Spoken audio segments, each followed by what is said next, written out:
बिलावल महला पहला। पहले पातशाह धन धन सतगुरु श्री गुरु नानक देव साहब जी महाराज बिलावल राग विच शुभ पावन उपदेश की बख्शिश करते हैं। मान मंदर तन वेश कलंदर। ये जो मन है ये बांदर की तरह चंचल है।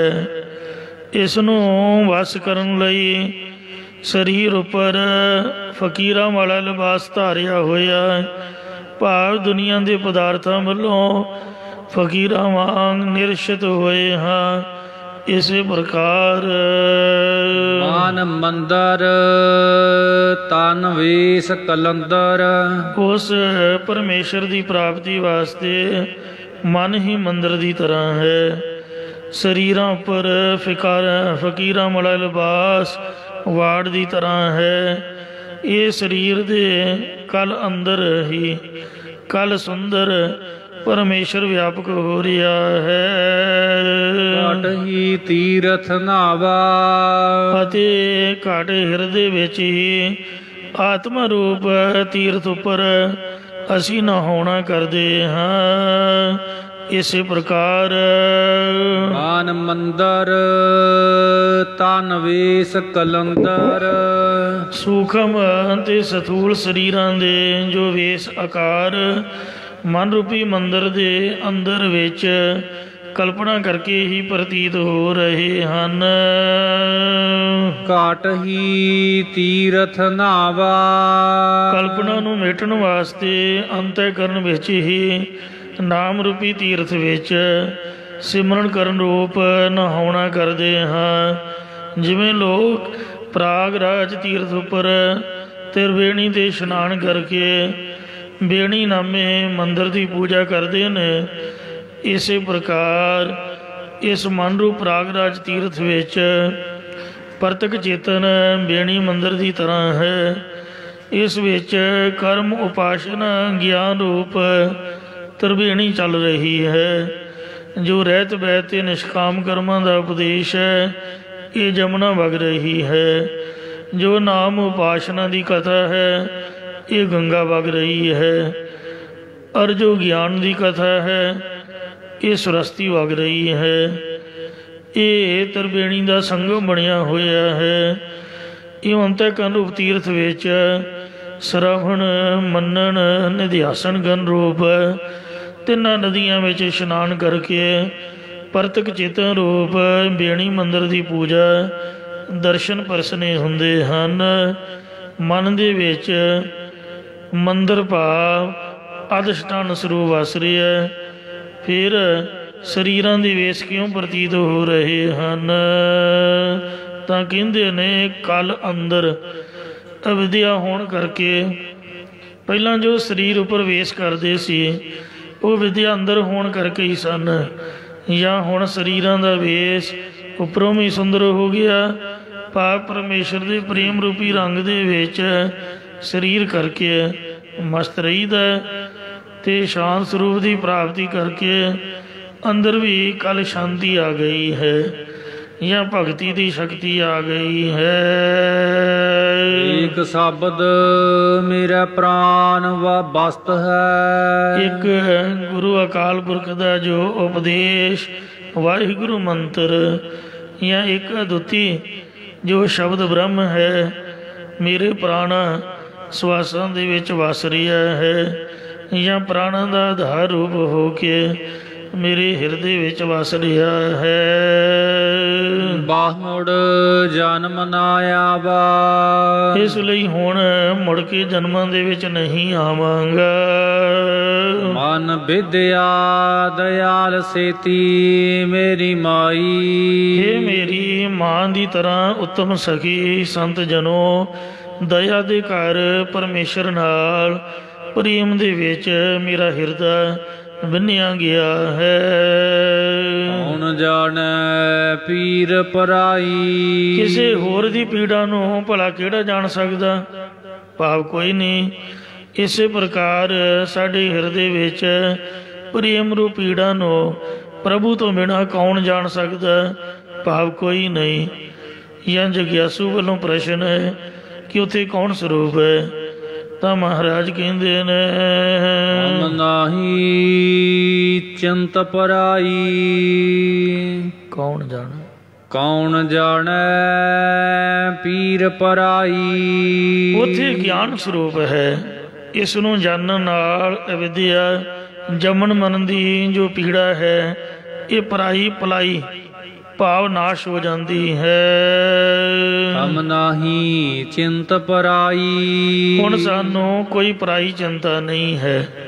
ਮਤਲਬ ਕਹਿਣ ਦਾ ਸਾਡੇ ਇੰਡੀਅਨ ਬੰਦਿਆਂ ਦੀ ਫਿਤਰਤ ਹੈ ਭਈ ਆਪਾਂ ਆਪਣੀ ਚਿੰਤਾ ਘੱਟ ਕਰਦੇ ਹਾਂ, ਸਾਨੂੰ ਗੁਆਂਢੀਆਂ ਦੀ ਚਿੰਤਾ ਜ਼ਿਆਦੀ ਹੈ। ਮੈਨੂੰ ਆਪ ਦੇ ਬਾਰੇ ਕੋਈ ਖਿਆਲ ਨਹੀਂ, ਪਰ ਮੈਨੂੰ ਨਾਲ ਦੇ ਦੀ ਚਿੰਤਾ ਹੈ, ਇਹਦੀ ਚਿੰਤਾ ਮੈਨੂੰ ਵੱਡ ਵੱਡ ਖਾਈ ਜਾਂਦੀ ਹੈ, ਆਪ ਦਾ ਨਹੀਂ ਮੈਨੂੰ ਕੁਛ ਵੀ ਹੈ। ਤੋ ਕਹਿਣ ਦਾ ਭਾਵ ਹੈ ਕਿ ਆਪਾਂ ਦੂਜਿਆਂ ਵੱਲ ਵੇਖਦੇ ਹਾਂ ਕਿ ਫਲਾਣਾ ਕੀ ਕਰਦਾ ਹੈ, ਇਹ ਕਿਵੇਂ ਕਰ ਰਿਹਾ ਹੈ, ਇਹ ਅੱਗੇ ਕਿਵੇਂ ਕਰੂਗਾ, ਕਿਤੇ ਗਲਤੀ ਨਾ ਕਰ ਦੇ। ਆਪ ਦਾ ਕੁਛ ਪਤਾ ਨਹੀਂ ਹੈ। ਦੂਜਿਆਂ ਦਾ ਭਾਰ ਬੋਝ ਆਪਾਂ ਸਿਰ 'ਤੇ ਚੁੱਕਿਆ ਹੋਇਆ। ਜਿਹੜਾ ਗੋਰਾ ਬੰਦਾ ਹੈ ਕਿਤੇ ਉਹਨੂੰ ਦੇਖ ਲਿਓ, ਜੋ ਮਰਜ਼ੀ ਪਿਆ ਲਾਗੇ ਹੋਵੇ ਉਹ ਵੇਖੂ ਤੱਕ ਨਹੀਂ। ਤੋ ਇਸ ਵਾਸਤੇ ਉਹ ਆਪਦੇ ਆਪ 'ਚ ਮਸਤ ਰਹਿੰਦੇ ਨੇ, ਚੰਗੇ ਨੇ ਮਾੜੇ ਨੇ, ਤੇ ਪਰ ਉਹ ਦੂਜੇ ਦੀ ਚਿੰਤਾ ਘੱਟ ਲੈਂਦੇ ਹਨ। ਅਸੀਂ ਦੂਜੇ ਦੀ ਚਿੰਤਾ ਜ਼ਿਆਦਾ ਚੁੱਕਦੇ ਹਾਂ, ਆਪ ਦਾ ਫਿਕਰ ਘੱਟ ਕਰਦੇ ਹਾਂ। ਹਮ ਨਾਹੀ ਚਿੰਤ ਪਰਾਈ। ਗੁਰਸਿੱਖ ਉਹ ਹੈ ਜੋ ਪਰਾਈ ਦੀ ਚਿੰਤਾ ਨਾ ਕਰੇ। ਚਿੰਤਾ ਦਾ ਮਤਲਬ ਇਹ ਨਹੀਂ ਕੋਈ ਦੁਖੀ ਹੈ ਤੇ ਉਹਦੇ ਨਾਲ ਉਹਦੇ ਦੁੱਖ ਨੂੰ ਆਪ ਦਾ ਦੁੱਖ ਸਮਝ ਕੇ ਦੁੱਖ ਕੱਟਣ ਵਿੱਚ ਤਾਂ ਪਰਮਾਤਮਾ ਸਮਰੱਥ ਹੈ, ਪਰ ਜਿੱਥੋਂ ਤੱਕ ਹੋ ਸਕੇ ਉਹਦੀ ਮਦਦ ਕਰਨੀ, ਇਹ ਭਰਾਤਰੀ ਭਾਵ ਹੈ, ਸਮਾਜਿਕ ਤੌਰ 'ਤੇ ਇਨਸਾਨੀਅਤ ਹੈ। ਚਿੰਤਾ ਦਾ ਮਤਲਬ ਇਹ ਹੈ ਭਈ ਦੂਜਿਆਂ ਦੇ ਔਗਣ ਫਰੋਲਣੇ, ਦੂਜਿਆਂ ਦੇ ਔਗਣਾਂ ਨੂੰ ਵੇਖਣਾ, ਇਹ ਭਾਵ ਹੈ। ਗੁਰੂ ਦਾ ਸਿੱਖ ਕਿਸੇ ਪਰਾਈ ਦੀ ਨਿੰਦਿਆ, ਚੁਗਲੀ, ਔਗਣ ਵੇਖਣ ਦੀ ਬਜਾਏ ਤੇ ਦੂਜੇ ਦੀ ਚਿੰਤਾ ਕਰਨ ਦੀ ਬਜਾਏ ਆਪ ਦਾ ਭਲਾ ਕਰਦਾ ਹੈ ਕਿ ਸਾਨੂੰ ਪਹਿਲਾਂ ਆਪ ਚੰਗੇ ਬਣਨਾ ਚਾਹੀਦਾ ਹੈ। ਅਸੀਂ ਆਪ ਤਾਂ ਚੰਗੇ ਹੈ ਨਹੀਂ, ਹਮ ਨਹੀਂ ਚੰਗੇ ਬੁਰਾ ਨਹੀਂ ਕੋਏ, ਪ੍ਰਣਵਤ ਨਾਨਕ ਤਾਰੇ ਸੋਏ। ਸਾਨੂੰ ਤਾਂ ਭਾਈ ਕਿਸੇ ਕੋਈ ਪਰਾਈ ਦੀ ਚਿੰਤਾ ਨਹੀਂ। ਕਿੰਨਿਆਂ ਕੁ ਦੀ ਚਿੰਤਾ ਕਰੋਗੇ, ਕਿੰਨਿਆਂ ਕੁ ਦੀ ਕਰੋਗੇ? ਇਹ ਤਾਂ ਅੱਗੇ ਦੀ ਅੱਗੇ ਕੰਮ ਤੁਰਿਆ ਜਾਊਗਾ। ਜੋ ਸਾਡਾ ਫਰਜ਼ ਹੈ ਉਹ ਫਰਜ਼ ਨਿਭਾਉਣਾ ਚਾਹੀਦਾ। ਜੋ ਸਾਡੀ ਡਿਊਟੀ ਹੈ ਉਹਨੂੰ ਸੇਵਾ ਸਮਝ ਕੇ, ਡਿਊਟੀ ਸਮਝ ਕੇ ਕਰਨਾ ਚਾਹੀਦਾ। ਚਿੰਤਾ ਨਹੀਂ ਕਰਨੀ ਚਾਹੀਦੀ, ਕਿਉਂਕਿ ਸਭ ਦੁਨੀਆ ਪਰਮਾਤਮਾ ਦੀ ਹੈ। ਸਭਨਾਂ ਦੇ ਸੁਭਾਅ ਵੱਖੋ ਵੱਖ ਨੇ। ਜਿਵੇਂ ਰੱਬ ਇਹਨਾਂ ਨੂੰ ਚਲਾਉਂਦਾ, ਚੱਲਣਾ ਤਾਂ ਇਹਨਾਂ ਨੇ ਉਂਝ ਹੀ ਹੈ। ਇਸ ਵਾਸਤੇ ਮਹਾਰਾਜ ਕਹਿੰਦੇ ਸਾਨੂੰ ਕੋਈ ਚਿੰਤਾ ਨਹੀਂ। ਭਾਵ ਸਾਰੇ ਸੁਖੀ ਦ੍ਰਿਸ਼ਟੀ ਵਿੱਚ ਆਉਂਦੇ ਨੇ। ਸਾਡੇ ਤਰ੍ਹਾਂ ਹੀ ਬਗਾਨੀ ਦੇ ਆਦਿਕ ਦੇ ਪਾਲਣ ਪੋਸ਼ਣ ਦੀ ਚਿੰਤਾ ਨਹੀਂ ਰਹੀ ਹੈ। ਜੋ ਵੀ ਸਾਡੇ ਭੈਣ ਭਰਾ ਧੀਆਂ ਪੁੱਤ ਨੇ ਇਹ ਰੱਬ ਨੇ ਦਿੱਤੇ ਨੇ, ਤੇ ਰੱਬ ਨੂੰ ਚਿੰਤਾ ਇਹਨਾਂ ਨੂੰ ਕਿਵੇਂ ਪਾਲਣਾ ਹੈ। ਆਪਾਂ ਤਾਂ ਐਵੇਂ ਹੀ ਹੰਗਤਾ ਤੇ ਮਮਤਾ ਚੁੱਕੀ ਹੋਈ ਹੈ। ਆ ਮੇਰੇ ਨੇ, ਆ ਤੇਰੇ ਨੇ, ਜ਼ਿੰਮੇਵਾਰ ਬਣੇ ਹੋਏ ਆ, ਲਾਣੇਦਾਰ ਬਣੇ ਹੋਏ ਹਾਂ। ਸੋ ਸਭ ਦੀ ਚਿੰਤਾ ਭਲਾਈ ਭਾਵ ਨਾਸ਼ ਹੋ ਗਈ ਹੈ। ਨਹਿ ਚਿੰਤਾ ਮਾਤ ਪ੍ਰਿਤ ਭਰਾਤ, ਨਹਿ ਚਿੰਤਾ ਕਛ ਲੋਕ ਕਹਿ। ਕੋਈ ਮਾਂ ਦੀ, ਕੋਈ ਪਿਓ ਦੀ, ਕਿਸੇ ਲੋਕ ਦੀ, ਕਿਸੇ ਧੀ ਪੁੱਤ ਇਸਤਰੀ ਦੀ ਕੋਈ ਚਿੰਤਾ ਨਹੀਂ। ਚਿੰਤ ਅਚਿੰਤਾ ਸਗਲੀ ਗਈ, ਪ੍ਰਭ ਨਾਨਕ ਨਾਨਕ ਨਾਨਕ ਮਈ। ਜਦ ਇਨਸਾਨ ਚੜ੍ਹਾਈ ਕਰ ਜਾਏ ਉਦੋਂ ਵੀ ਤਾਂ ਪਾਲਣਾ ਵਾਹਿਗੁਰੂ ਵੱਲੋਂ ਹੀ ਹੁੰਦੀ ਹੈ। ਜਿਉਂਦਾ ਬੰਦਾ ਹੀ ਫਿਕਰਮੰਦ ਹੈ, ਚਿੰਤਾਤੁਰ ਹੈ। ਕਈ ਤਾਂ ਇੰਨੇ ਮੂਰਖ ਜੰਮਦੇ ਨੇ। ਸੋਹਣੀ ਸੁਨੱਖੀ ਦੇ ਪਹਿਲੀ ਗੱਲ ਤਾਂ ਇਹ ਹੈ ਵੀ ਜਿੰਨੀ ਚਾਦਰ ਉਹਨੇ ਪੈਰ ਪਸਾਰੋ, ਖਸਮਾਂ ਨੂੰ ਖਾਏ। ਜ਼ਰੂਰ ਕਰਜ਼ਾ ਲੈ ਕੇ ਤੇ ਰਾਤ ਦੀ ਨੀਂਦ ਹਰਾਮ ਕਰਨੀ ਹੈ। ਜਿਹੜਾ ਬੰਦਾ ਅੰਮ੍ਰਿਤਧਾਰੀ ਹੈ ਤੇ ਜਿਹਨੇ ਗੁਟਕਾ ਫੜ ਕੇ ਨਿਤਨੇਮ ਕਰਨਾ ਤੇ ਰਾਤ ਨੂੰ ਸੌਂ ਕੇ ਸਵਖਤੇ ਮਹਾਰਾਜ ਦੇ ਕੋਲ ਆਉਣਾ, ਉਹ ਕਦੀ ਕਰਜ਼ਾ ਨਾ ਲਏ। ਜੇ ਲਊਗਾ ਤਾਂ ਬਾਣੀ ਨਹੀਂ ਪੜ੍ਹੀ ਜਾਊਗੀ, ਨਿਤਨੇਮ ਨਹੀਂ ਹੋਊਗਾ, ਰਾਤ ਸੁੱਤਾ ਨਹੀਂ ਗਿਆ, ਸਵੇਰੇ ਗੁਰਦੁਆਰੇ ਕਿਵੇਂ ਹਾਜ਼ਰੀ ਭਰੂਗਾ। ਹੁਣ ਕਾਰ ਹੈ ਮੇਰੀ 8.5 ਲੱਖ ਦੀ ਤੇ ਰੁਪਈਏ ਨੇ ਮੇਰੇ ਕੇ ਸਾਰੇ ਕੋ 1.5 ਲੱਖ ਰੁਪਈਆ। ਪਾਲੀ ਨਾ ਗਲਕ ਲੈਣ, 4 ਸਾਲਾਂ ਲਈ ਫਾਹੇ ਤੇ ਟੰਗੇ ਗਏ। ਜੇ ਤਾਂ ਦਿਲ ਨੂੰ ਗੱਲ ਆ ਗਈ ਫਿਰ ਤਾਂ ਬੰਦਾ ਗਿਆ, ਗਲ 'ਚ ਰੱਸਾ ਪਾਓ ਤੇ ਗਾਡਰ ਦੇ ਨਾਲ ਲਮਕ ਕੇ ਤੇ ਆਪਦਾ ਕੰਮ ਆਪਦੇ ਹੱਥੀਂ ਤਮਾਮ ਕਰਕੇ ਸਭ ਤੋਂ ਵੱਡੀ ਮੂਰਖਤਾ ਆਤਮ ਹੱਤਿਆ ਕਰਨੀ। ਤੇ ਜੇ ਹੁਣ ਕਰਜ਼ਾ ਚੁੱਕ ਹੀ ਲਿਆ ਤੇ ਹੌਸਲਾ ਰੱਖੋ। ਜਿਸ ਰੱਬ ਨੇ ਬੰਦਾ ਬਣਾਇਆ, ਸਾਨੂੰ ਪੈਦਾ ਕੀਤਾ, ਜਿਹਨੇ ਗੱਡੀ ਮੋਟਰ ਸਭ ਕੁਛ ਦਿੱਤਾ, ਇੰਨਾ ਚਿਰ ਜਿਉਂਦਾ ਰੱਖਿਆ, ਉਹ ਆਪੇ ਕਿਸ਼ਤਾਂ ਵੀ ਤਾਰੂਗਾ। ਤੇ ਜੇ ਹੁਣ ਇਹ ਸਹੇੜ ਲਿਆ ਜੋ ਵੀ ਲਾਣਾ ਬਾਣਾ ਤੇ ਇਹਨੂੰ ਹੁਣ ਨਿਭਾਓ। ਹੁਣ ਘਬਰਾਉਂਦੇ ਕਿਉਂ ਹੋ, ਮਰਦੇ ਕਿਉਂ ਹੋ? ਨਹੀਂ ਕੁਛ ਹੈ ਤੇ ਡਾਂਗ ਦੇ ਡੇਰਾ। ਬਾਬੇ ਫਰੀਦ ਵਾਂਗ ਫਰੀਦਾ ਰੁੱਖੀ ਸੁੱਖੀ ਖਾਈ ਕੈ, ਠੰਡਾ ਪਾਣੀ ਪੀਓ। ਜ਼ਰੂਰ ਆਲੂਆਂ ਵਾਲੇ ਪਰੌਂਠੇ ਖਾਣੇ ਨੇ ਜਿਹੜੇ 80 ਰੁਪਈਏ ਕਿਲੋ ਤੇ 100 ਰੁਪਈਏ ਕਿਲੋ। ਕਸਮਾਂ ਨੂੰ ਖਾਣ ਨਾ ਖਾਓ, ਸਾਦੀ ਰੋਟੀ ਖਾਓ, ਉੱਤੇ ਲੂਣ ਧੂੜ ਕੇ ਵੀ ਬੰਦਾ ਚਾਹ ਪੀ ਸਕਦਾ।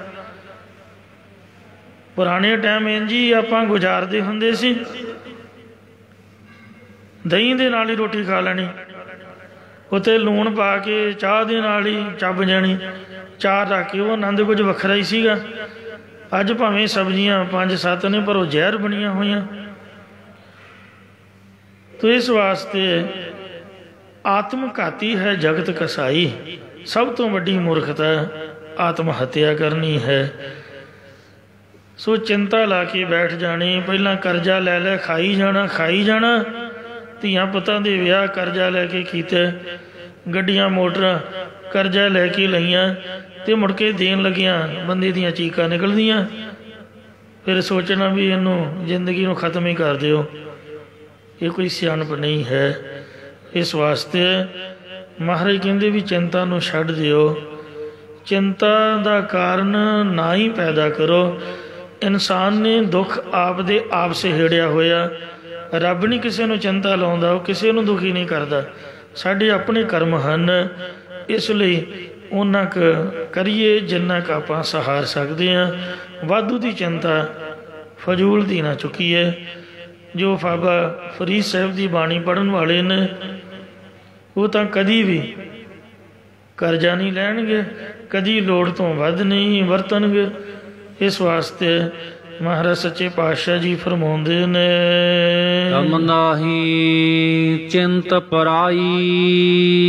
ਅਸੀਂ ਚਿੰਤਾ ਨਹੀਂ ਕਰਦੇ, ਸਾਡੀ ਭਲਾਈ ਨਾਸ਼ ਹੋ ਗਈ ਹੈ ਜਿੰਨੀ ਵੀ ਚਿੰਤਾ ਹੈ।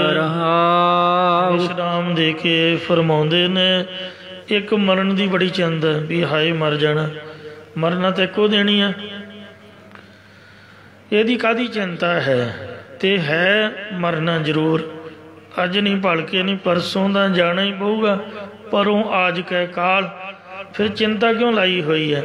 ਗੁਰੂ ਦਾ ਸਿੱਖ ਚਿੰਤਾ ਨਹੀਂ ਕਰਦਾ। ਮਰਨ ਕੀ ਚਿੰਤਾ ਨਹੀਂ, ਮੌਤ ਦੀ ਤਾਂ ਉੱਕੀ ਚਿੰਤਾ ਨਹੀਂ।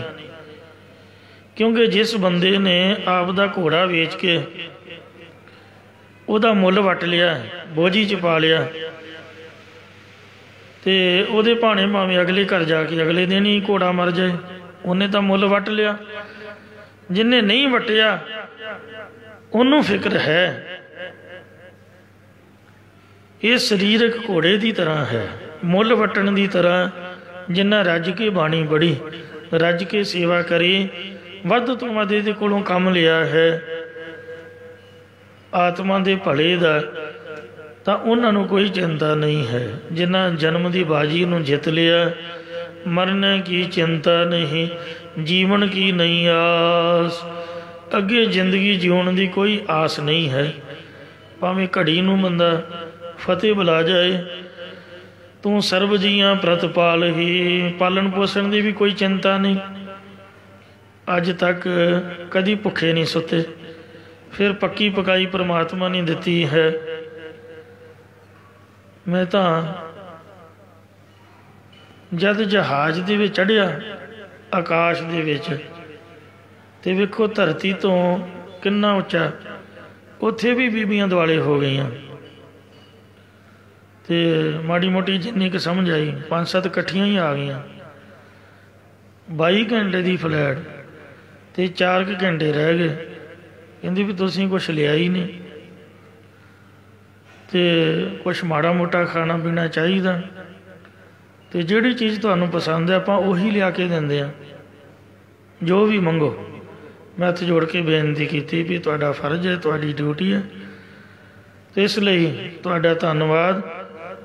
पर मेरी मजबूरी है कि मैं घर का बनिया होया खाना खाता हाँ, तो घर का बनिया तो मिल नहीं सकता।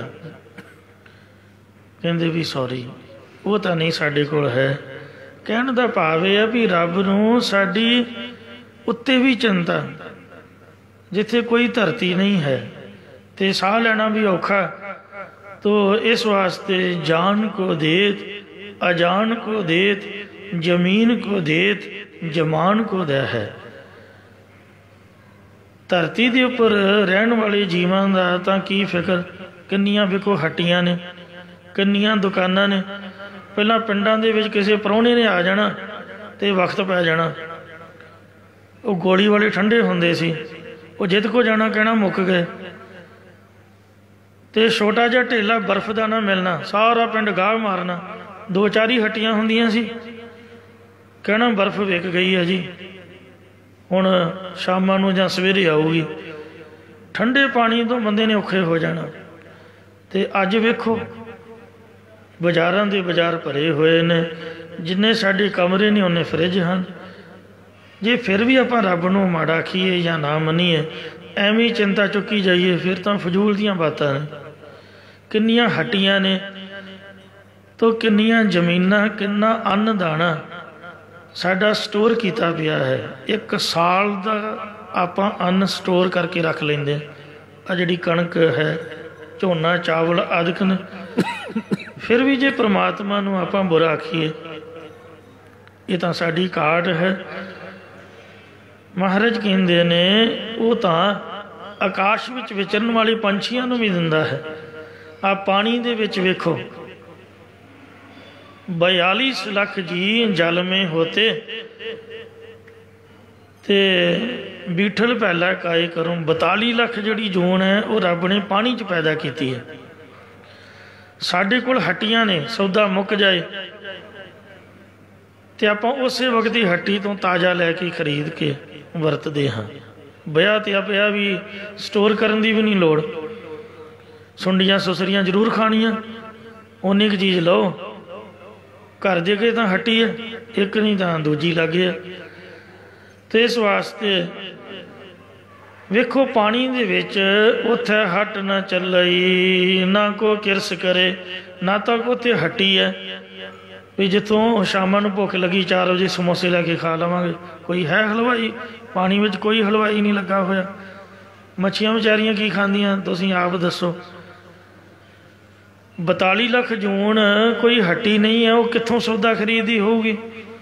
ना को किरस करे, कोई जट जमींदार नहीं, कोई उत्थे हल नहीं चलता, कोई पैली बन्ना नहीं, कोई झोना नहीं, कोई कणक नहीं। पानी दे विच दसो की होऊगा। ते फिर भी वेखो रब की कुदरत किड्डी महान है।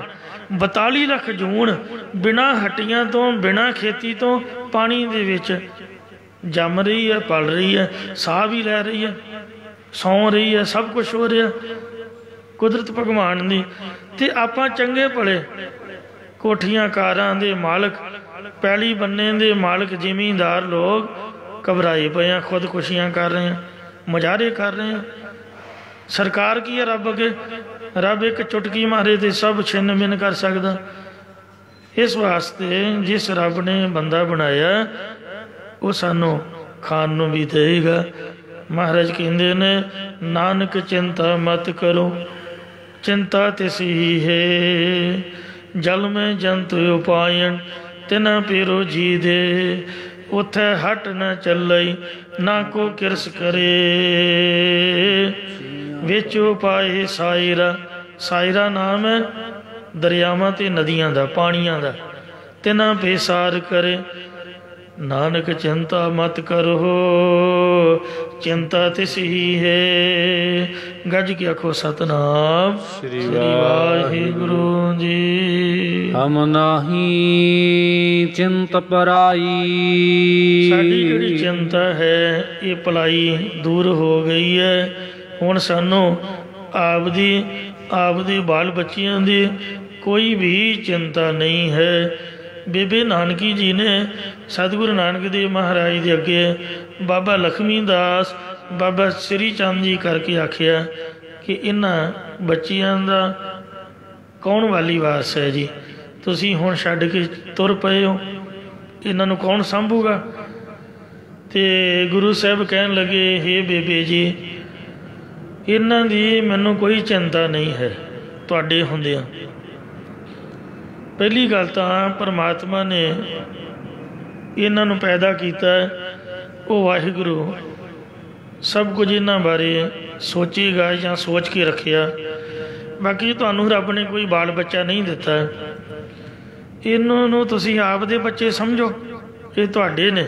ते मैनूं हथ बन के बेनती है कि छुट्टी दिओ, मैनूं दुनिया की चिंता है।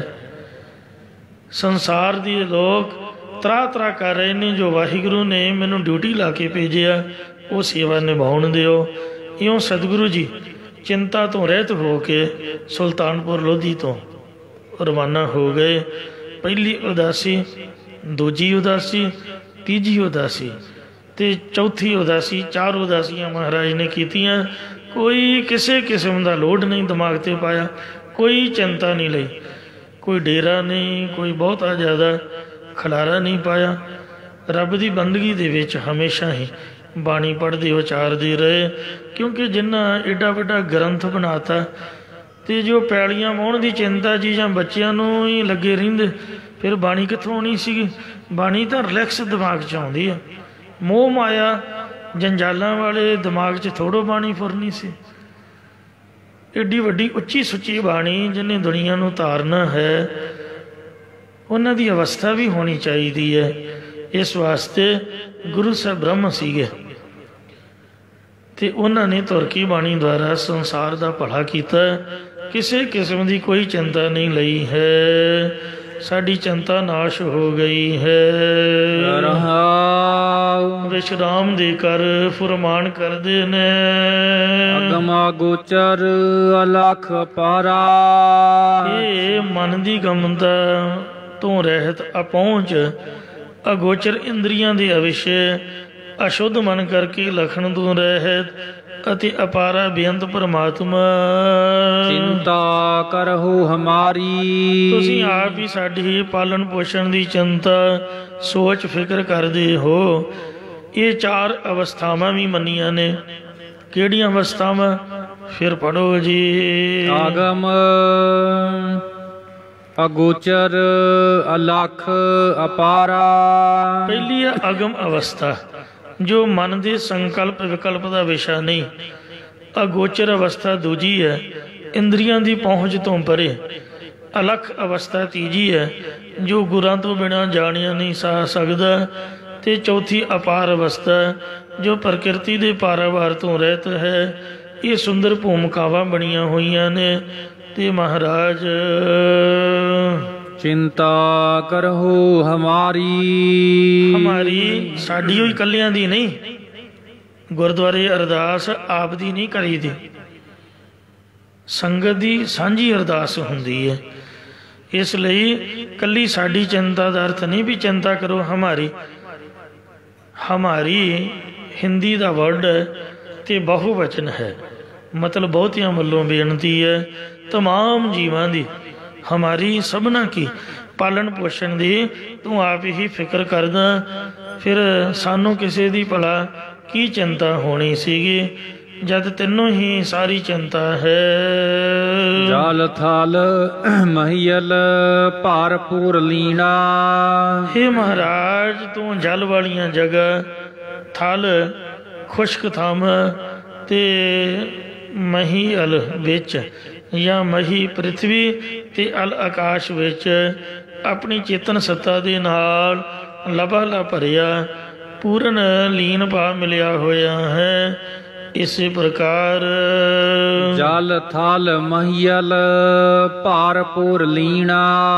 ਜਲ ਦੀ ਨਿਆਈ ਉੱਤਮ ਅਧਿਕਾਰੀ ਪ੍ਰੇਮੀਆਂ ਦੇ ਵਿੱਚ, ਥਲਾਂ ਦੀ ਤਰ੍ਹਾਂ ਕਨਿਸ਼ਟ ਅਧਿਕਾਰੀਆਂ ਦੇ ਵਿੱਚ, ਪ੍ਰਿਥਵੀ ਦੀ ਤਰ੍ਹਾਂ ਬੁੱਧੀਮਾਨ ਪੁਰਖਾਂ ਦੇ ਵਿੱਚ ਅਤੇ ਆਕਾਸ਼ ਦੀ ਤਰ੍ਹਾਂ ਚਿਦਾਕਾਸ਼ ਵਿੱਚ ਵਿਚਰਨ ਵਾਲੇ ਤਤ ਬੇਤੀਆਂ ਦੇ ਵਿੱਚ ਪੂਰਨ ਮਿਲਿਆ ਹੋਇਆ ਹੈ। ਘਾਟ ਘਾਟ ਜੋਤ ਤੁਮਾਰੀ। ਅਤੇ ਚਾਰ ਖਾਣੀਆਂ ਦੇ ਘਾਟਾਂ ਘਾਟਾਂ ਵਿੱਚ ਇਹ ਵਾਹਿਗੁਰੂ ਤੇਰੀ ਹੀ ਜੋਤ ਪ੍ਰਕਾਸ਼ ਰਹੀ ਹੈ।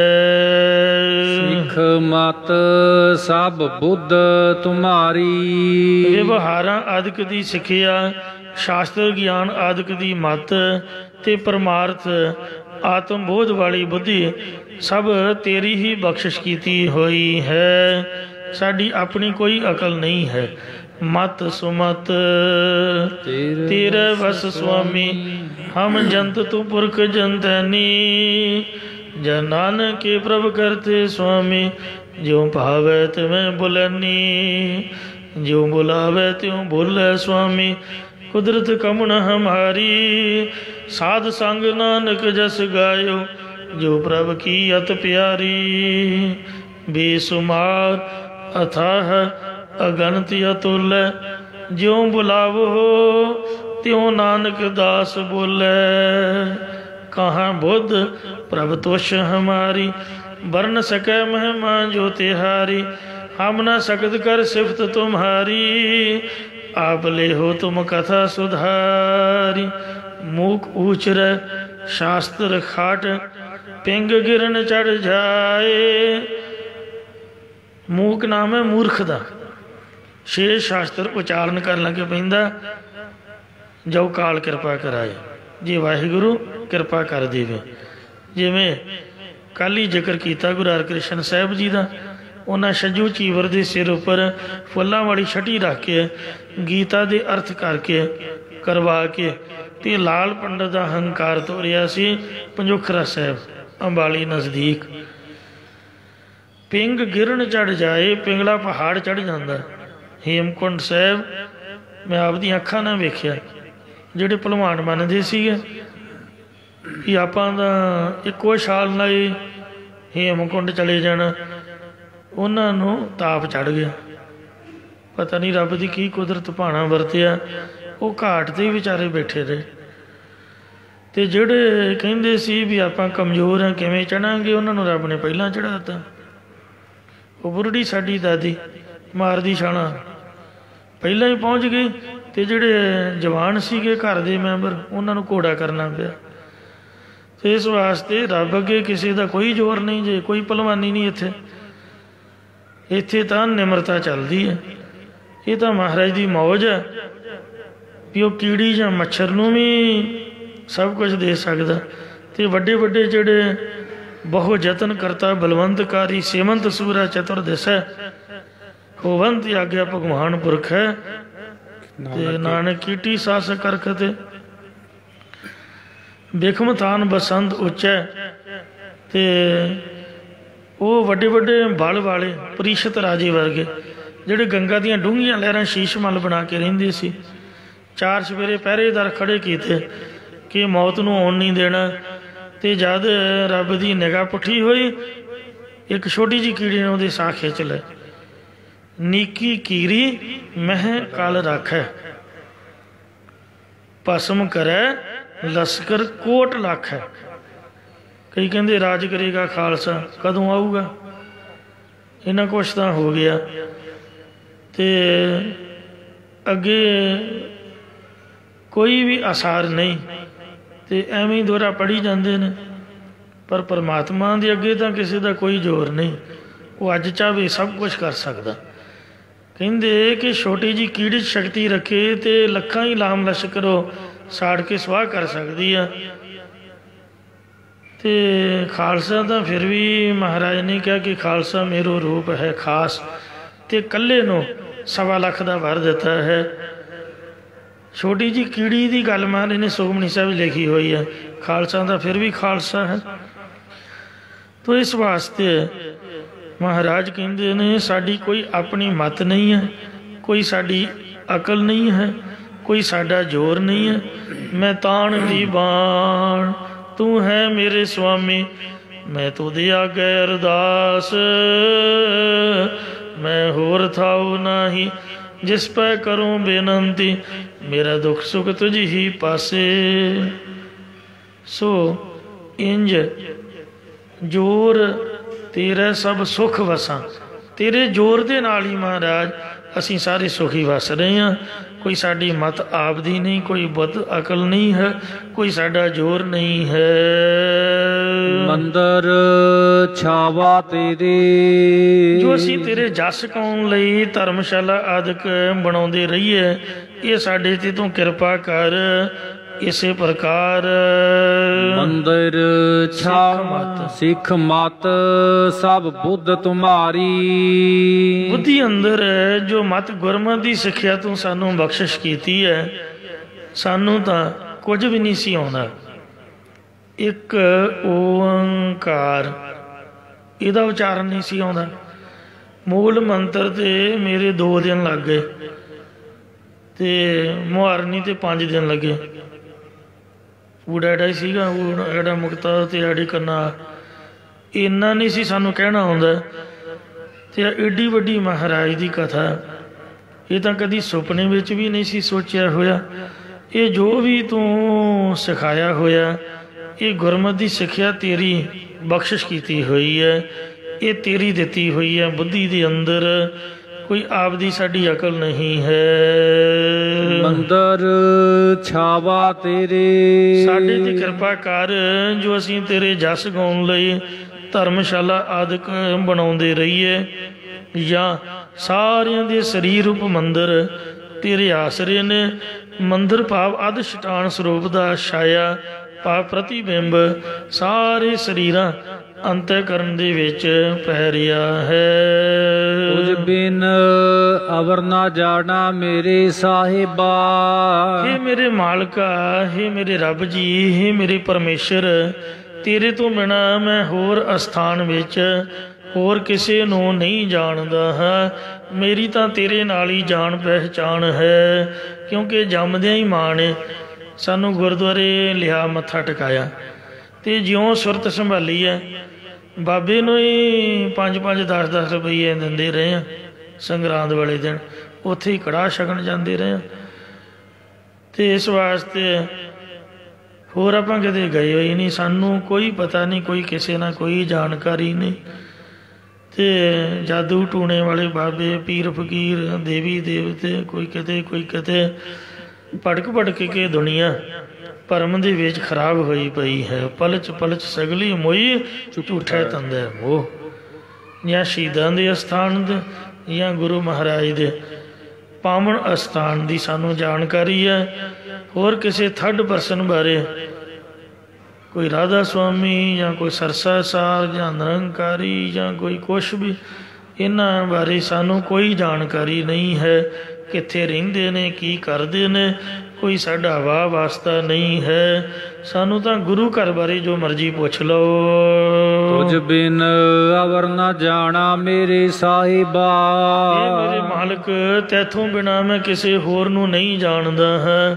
ਪਤ ਵਰਤਾ ਧਰਮ 'ਚ ਪਰਪੱਕ ਇਸਤਰੀ ਉਹੀ ਹੈ ਜਿਹੜੀ ਆਪ ਦੇ ਮਰਦ ਨੂੰ ਹੀ ਮਰਦ ਜਾਣੇ, ਬਾਕੀ ਉਹਦੇ ਭਾਣੇ ਜਨਾਨੀਆਂ ਹੀ ਤੁਰੀਆਂ ਫਿਰਦੀਆਂ। ਇਸ ਤਰ੍ਹਾਂ ਉਹਦੀ ਨਿਗਾਹ ਹੋਣੀ ਚਾਹੀਦੀ ਹੈ।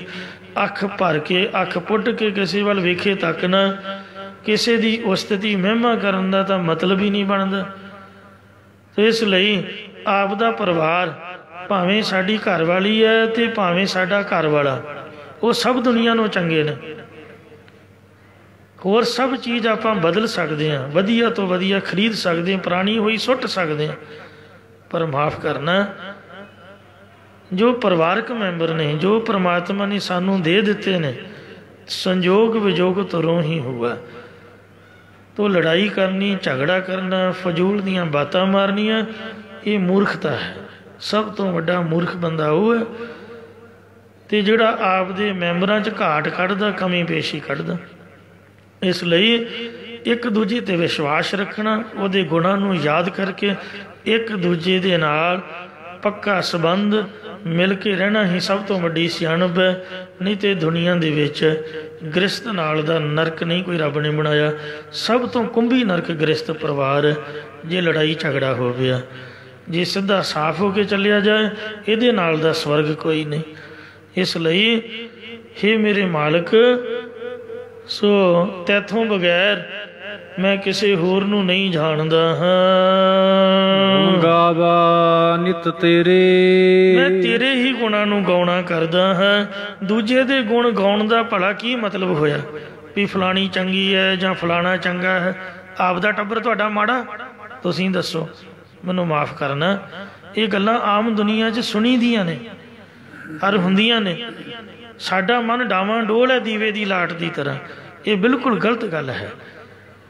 ਸੋ ਇਸ ਵਾਸਤੇ ਜੋ ਪਰਮਾਤਮਾ ਨੇ ਸਾਨੂੰ ਦਿੱਤਾ ਹੋਇਆ ਉਹਦੇ 'ਚ ਸੰਤੋਖ ਰੱਖਣਾ ਚਾਹੀਦਾ, ਨਹੀਂ ਤਾਂ ਪਸ਼ੂ ਬਿਰਤੀ ਹੈ। ਇਹ ਵਾਹਿਗੁਰੂ, ਇਹ ਮਹਾਰਾਜ ਨੇ ਦ੍ਰਿਸ਼ਟਾਂਤ ਦਿੱਤਾ ਹੈ, ਘਰ ਤੋਂ ਆਰੰਭ ਕੀਤਾ ਹੈ। ਸੋ ਪਾਤਸ਼ਾਹ ਜੀ ਫਰਮਾਉਂਦੇ ਨੇ, ਤੁਝ ਬਿਨ ਅਵਰ ਨਾ ਜਾਣਾ ਮੇਰੇ ਸਾਹਿਬਾ। ਇਹ ਮੇਰੇ ਮਾਲਕ ਪਰਮੇਸ਼ਰ, ਹੇ ਸ੍ਰੀ ਗੁਰੂ ਗ੍ਰੰਥ ਸਾਹਿਬ ਜੀਓ, ਤੈਥੋਂ ਬਿਨਾਂ ਮੈਂ ਕਿਸੇ ਹੋਰ ਦੇਵੀ ਦੇਵਤੇ, ਪੀਰ ਫਕੀਰ ਨੂੰ ਤੇਰੀ ਜਗ੍ਹਾ ਤੇ ਨਹੀਂ ਜਾਣਦਾ ਹਾਂ। ਗੁਣ ਗਾਵਾ ਨਿਤ ਤੇਰੇ, ਪਰ ਮੈਂ ਹਮੇਸ਼ਾ ਹੀ ਤੇਰੀ ਬਾਣੀ ਦੇ ਦੁਆਰਾ ਤੇਰੇ ਹੀ ਗੁਣਾਂ ਦਾ ਬਖਿਆਨ ਕਰਦਾ, ਕੀਰਤਨ ਰੂਪ ਦੇ ਵਿੱਚ ਤੇਰੇ ਹੀ ਗੁਣ ਗਾਉਂਦਾ ਹਾਂ। ਸੱਸਾਂ ਹਾਰ ਪਾ ਕੇ, ਪਾਣੀ ਵਾਰ ਕੇ, ਪੈਸੇ ਸੁੱਟ ਕੇ, 100 ਸਗਣ ਬਣਾ ਕੇ, ਇੰਨਾ ਲੱਖਾਂ ਰੁਪਈਏ ਖਰਚਾ ਕਰਕੇ, ਗਹਿਣਿਆਂ ਨਾਲ ਲੱਦ ਕੇ ਨੋਹਾਂ ਘਰ ਲਿਆਉਂਦੀਆਂ ਨੇ। ਅਗਲੇ ਦਿਨ ਹੀ ਨੁਕਸ ਕੱਢਣ ਲੱਗ ਪੈਂਦੀਆਂ, ਭੈਣ ਆਹ ਕੀ ਤੇ ਉਹ ਕੀ, ਇੰਝ ਹੈ ਤੇ ਉਂਝ। ਦੱਸੋ ਕੋਈ ਬੰਦਾ ਪੁੱਛਣ ਵਾਲਾ ਹੋਵੇ ਵੀ ਪਹਿਲਾਂ ਨਹੀਂ ਤੂੰ ਵੇਖਿਆ, ਪਹਿਲਾਂ ਨਹੀਂ ਸੋਚਿਆ, ਹੁਣ ਤੈਨੂੰ ਨੁਕਸ ਲੱਭਣ ਲੱਗ ਪਏ ਨੇ। ਕਿੱਡੀ ਵੱਡੀ ਮੂਰਖਤਾ ਹੈ। ਜ਼ਿੰਦਗੀ ਤਾਂ ਹੁਣ ਕੱਟਣੀ ਪਊਗੀ ਤੇ ਕਿਉਂ ਐਵੇਂ ਨਿੰਦਿਆ ਚੁਗਲੀ ਪਏ ਕਰਦੇ ਹੋ? ਇਸ ਲਈ ਕਿਸੇ ਦੇ ਗੁਣਾਂ ਵੱਲ ਹੀ ਧਿਆਨ ਹੋਣਾ ਚਾਹੀਦਾ, ਔਗਣ ਨਹੀਂ ਫਰੋਲਣੇ ਚਾਹੀਦੇ। ਹੇ ਮਹਾਰਾਜ, ਮੈਂ ਤੇ ਤੇਰੇ ਗੁਣ ਹੀ ਗਾਉਂਦਾ। ਹੁਣ ਜਦ ਅੰਮ੍ਰਿਤ ਹੀ ਛਕ ਲਿਆ, ਗੁਰਦੁਆਰੇ ਹੀ ਆ ਗਏ, ਤੇ ਫਿਰ ਖਾਈ ਵੀ ਜਾਣਾ, ਰਹੀ ਵੀ ਜਾਣਾ, ਤੇ ਨਿੰਦਿਆ ਚੁਗਲੀ ਵੀ ਕਰੀ ਜਾਣੀ। ਇਹ ਕੋਈ ਚੰਗੀ ਗੱਲ ਥੋੜ੍ਹਾ। ਜਿਸ ਥਾਲੀ 'ਚ ਖਾਣਾ ਉਸੇ 'ਚ ਹੀ ਛੇਕ ਕਰਨਾ, ਇੰਝ ਨਹੀਂ ਨਾ ਹੋਣਾ ਚਾਹੀਦਾ। ਤੁਸੀਂ ਦੱਸੋ ਕਿੰਨੀ ਗਲਤ ਗੱਲ ਹੈ। ਤੋ ਇਸ ਲਈ ਜਿਸ ਦਾ ਦਿੱਤਾ ਖਾਵਣਾ ਤਿਸ ਕਹੀਏ ਸਾਬਾਸ, ਜਾਂ ਤੇ ਖਾਈਏ ਨਾ ਤੇ ਕਿਸੇ ਦੇ ਬਣੀਏ ਨਾ। ਜੇ ਹੁਣ ਗਾਤਰਾ ਹੀ ਪਾ ਲਿਆ ਤੇ ਖਾਣ ਹੀ ਲੱਗ ਪਏ ਤੇ ਫਿਰ ਗੁਣ ਵੀ ਉਹਦੇ ਹੀ ਗਾਓ। ਕਿਉਂ ਭਲਾ ਮਾੜਾ ਬੋਲ ਕੇ ਆਪ ਦਾ ਆਪ ਖਰਾਬ ਕਰਨਾ ਹੈ? ਇਹ ਮਹਾਰਾਜ, ਮੈਂ ਹਮੇਸ਼ਾ ਤੇਰੇ ਹੀ ਗੁਣਾਂ ਨੂੰ ਗਾਉਂਦਾ ਹਾਂ। ਜੀ ਜੰਤ ਸਭ ਸਰਨ ਤੁਮਾਰੀ, ਕਿਉਂਕਿ ਸੂਖ ਮਸਤੂਲ ਸਾਰੇ ਜੀਆ ਜੰਤ ਤੇਰੀ ਹੀ ਸ਼ਰਨ ਓਟ ਵਿੱਚ ਹਨ। ਸਰਬ ਚਿੰਤ ਤੁਧ ਪਾਸੇ, ਸਾਨੂੰ ਤਾਂ ਆਪਦੇ ਟੱਬਰ ਦੀ ਚਿੰਤਾ, ਆਪਦੇ ਬੱਚਿਆਂ ਦੀ ਚਿੰਤਾ, ਪਰ ਤੈਨੂੰ ਸਾਰੇ ਸੰਸਾਰ ਦੇ ਪਾਲਣ ਪੋਸ਼ਣ ਦੀ ਚਿੰਤਾ, ਸੋਚ ਫਿਕਰ ਹੈ ਤੇਰੇ ਕੋਲ ਹੀ ਹੈ। ਭਾਵ ਤੂੰ ਆਪ ਹੀ ਸਭਨਾਂ ਦੀ ਪਾਲਣਾ ਪੋਸ਼ਣਾ ਕਰਦਾ ਹੈ। ਜੋ ਤੁਧ ਭਾਵੈ ਸੋਈ ਚੰਗਾ, ਇਹ ਮਹਾਰਾਜ, ਜੋ ਕੁਝ ਵੀ ਤੈਨੂੰ ਪਾਉਂਦਾ ਸੀ ਸੋ ਚੰਗਾ ਮੈਨੂੰ ਲੱਗਦਾ ਸੀ। ਜੋ ਪਾਉਂਦਾ ਹੈ ਚੰਗਾ ਹੈ, ਜੋ ਤੈਨੂੰ ਭਾਵੇਗਾ। ਅਰਦਾਸ ਹੈ ਕਿ ਸਾਨੂੰ ਚੰਗਾ ਲੱਗੇ। ਉਹ ਇਹੀ ਤੇਰੇ ਚਰਨਾਂ 'ਚ ਬੇਨਤੀ ਕਰਦੇ ਆ ਕਿ ਤੇਰੇ ਭਾਣੇ ਵਿੱਚ ਪ੍ਰਸੰਨ ਰਹੀਏ ਜੀ। ਜੋ ਸਾਨੂੰ ਚੰਗਾ ਲੱਗਦਾ ਅਸੀਂ ਉਹ ਕਰਦੇ ਹਾਂ, ਪਰ ਹੇ ਮਹਾਰਾਜ, ਐਸਾ ਸਾਡਾ ਸੁਭਾਅ ਬਣਾ ਦੇ ਜੋ ਤੈਨੂੰ ਚੰਗਾ ਲੱਗਦਾ ਤੇਰੇ ਪਾਣੀ ਵਿੱਚ ਅਸੀਂ ਵਿਚਰੀਏ। ਨਾਨਕ ਕੀ ਅਰਦਾਸੇ। ਸਤਿਗੁਰੂ ਨਾਨਕ ਦੇਵ ਸਾਹਿਬ ਮਹਾਰਾਜ ਕਹਿੰਦੇ ਸਾਡੇ ਜਨਾਂ ਦੀ ਤਾਂ ਇੱਕ ਇਹੀ ਅਰਦਾਸ ਬੇਨਤੀ ਹੈ ਕਿ ਅਸੀਂ ਤੇਰੇ ਪਾਣੀ ਵਿੱਚ ਪ੍ਰਸੰਨ ਰਹਿ ਕੇ ਤੇਰੇ ਗੁਣ ਗਾਉਂਦੇ ਰਹੀਏ। ਬਿਲਾਵਲ ਮਹੱਲਾ ਪਹਿਲਾ। ਪਹਿਲੇ ਪਾਤਸ਼ਾਹ ਸਤਿਗੁਰੂ ਨਾਨਕ ਦੇਵ ਸਾਹਿਬ ਜੀ ਮਹਾਰਾਜ ਬਿਲਾਵਲ ਰਾਗ ਵਿੱਚ ਇਹ ਤੀਸਰਾ ਸ਼ਬਦ ਉਚਾਰਨ ਕਰ ਰਹੇ ਹਨ। ਇੱਕ ਸ਼ਬਦ ਦੀ ਕਥਾ ਤੁਸੀਂ ਕੱਲ ਸੁਣੀ ਸੀ, ਇੱਕ ਦੀ ਹੁਣ ਸੁਣ ਲਈ ਹੈ ਤੇ ਆ ਤੀਜਾ ਆਰੰਭ ਹੋ ਰਿਹਾ ਹੈ। ਆਪੇ ਸ਼ਬਦ ਆਪੇ ਨਿਸ਼ਾਨ। ਇਹ ਬ੍ਰਹਮ ਗਿਆਨ ਦੀ ਦ੍ਰਿਸ਼ਟੀ ਹੈ ਕਿ ਇਹ ਪਰਮੇਸ਼ਰ ਤੂੰ ਆਪ ਹੀ ਬ੍ਰਹਮ ਰੂਪ ਹੈ ਤੇ ਆਪ ਹੀ ਲਕਸ਼ ਰੂਪ ਹੈ। ਇਸੇ ਪ੍ਰਕਾਰ ਆਪੇ ਸ਼ਬਦ ਆਪੇ ਨਿਸ਼ਾਨ। ਆਪ ਹੀ ਮਾਇਆ ਸਬਲ ਹੋ ਕੇ ਸਾਰਿਆਂ ਦੇ ਲੇਖ ਲਿਖਣ ਵਾਲਾ ਹੈ। ਇਸੇ ਪ੍ਰਕਾਰ ਆਪੇ ਸ਼ਬਦ ਆਪੇ ਨਿਸ਼ਾਨ। ਆਪੇ ਹੀ ਸ਼ਬਦ ਉਪਦੇਸ਼ ਰੂਪ ਹੈ ਤੇ ਆਪ ਹੀ ਅਧਿਕਾਰੀ ਸਿੱਖਾਂ ਦੇ ਹਿਰਦੇ ਅੰਦਰ ਉਪਦੇਸ਼ ਨੂੰ ਪ੍ਰਗਟ ਕਰਨ ਵਾਲਾ ਗੁਰੂ ਰੂਪ ਹੈ। ਇਸੇ ਪ੍ਰਕਾਰ ਆਪੇ ਸ਼ਬਦ ਆਪੇ ਨਿਸ਼ਾਨ। ਆਪ ਹੀ ਹੁਕਮ ਰੂਪ ਹੈ ਤੇ ਆਪ ਹੀ ਪਰਮਾਨਾ ਟੋਂਬੂ ਰੂਪ ਹੈ। ਇਸੇ ਪ੍ਰਕਾਰ ਆਪੇ ਸ਼ਬਦ ਆਪੇ ਨਿਸ਼ਾਨ। ਆਪ ਹੀ ਸ਼ਬਦ ਵੇਦ ਰੂਪ ਹੈ ਅਤੇ ਆਪ ਹੀ ਵੇਦਾਂ ਦੇ ਨਿਸ਼ਾਨ ਚਿੰਨ੍ਹ ਖਾਟਾਂਗ ਪੈਦਾ ਕਰਨ ਵਾਲਾ ਹੈ। ਆਪੇ ਸੁਰਤਾ ਆਪੇ ਜਾਨ। ਤੂੰ ਆਪ ਹੀ ਗਿਆਤ ਵਾਲਾ ਪੰਡਿਤ ਵਿਦਵਾਨ ਰੂਪ ਹੈ ਤੇ ਆਪ ਹੀ ਜਾਣਨ ਵਾਲਾ ਭਾਵ ਵਿਦਿਆਰਥੀ ਰੂਪ ਹੈ। ਇਸੇ ਪ੍ਰਕਾਰ ਆਪੇ ਸੁਰਤਾ ਆਪੇ ਜਾਨ। ਆਪ ਹੀ ਸ਼ਰਧਾ ਤੇ ਵਿਸ਼ਵਾਸ ਰੂਪ ਕਰਨਾ ਨਾਲ ਆਪਣਾ ਜਸ ਸੁਣਨ ਵਾਲਾ ਸਰੋਤਾ ਰੂਪ ਹੈ ਤੇ ਆਪ ਹੀ ਗਿਆਨਵਾਨ ਹੋ ਕੇ ਆਪਣੇ ਸਰੂਪ ਨੂੰ ਜਾਣਨ ਵਾਲਾ ਤਤ ਬੇਤਾ ਰੂਪ ਹੈ।